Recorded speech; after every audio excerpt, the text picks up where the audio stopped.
اللہ علیہ وسلم نے فرمایا کہ طلب العلم فریضۃ علی کل مسلم، علم حاصل کرنا ہر مسلمان مرد پر، اور ایک روایت میں مسلمتن بھی ہے، ہر مسلمان مرد اور عورت پر فرض۔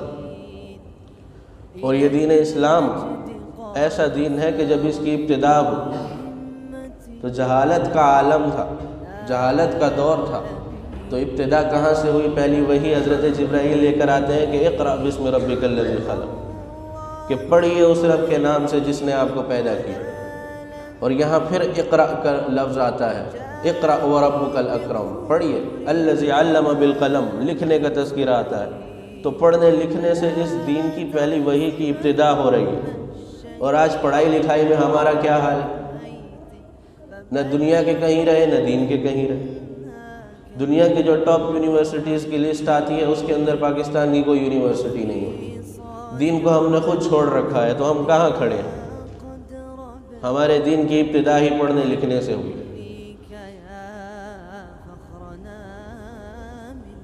تو یہ سوچنے کی بات۔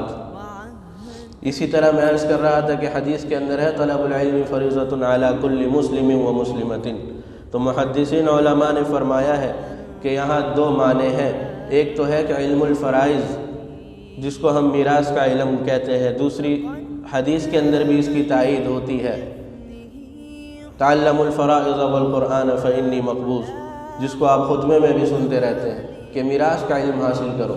لیکن جمہور محدثین کا فرمانا ہے کہ اس سے مراد یہ ہے کہ علم حاصل کرنا جو فرض ہے وہ حلال و حرام کا ہے، جو انسانی ضروریات کی چیزیں ہیں ان کا سیکھنا، دینی علم ان کا حاصل کرنا، یہ اسلام کے اوپر فرض ہے۔ اس کی مثال یہ ہے کہ دینی ضرورت آپ کی نماز پڑھنا ہے، نماز آپ نے پڑھنی ہے، زکوٰۃ آپ نے دینی ہے، روزے آپ نے رکھنے ہیں، حج آپ نے کرنا ہے، اسی طریقے سے آپ نے شادی بیاہ کرنا ہے۔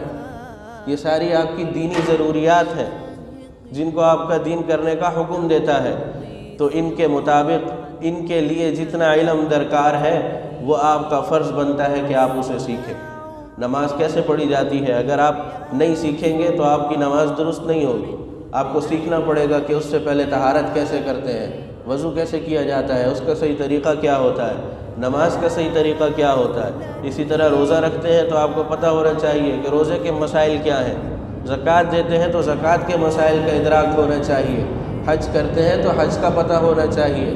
اسی طرح علم حاصل کرنا فریضوں کا یہ فرض قرار دیا گیا۔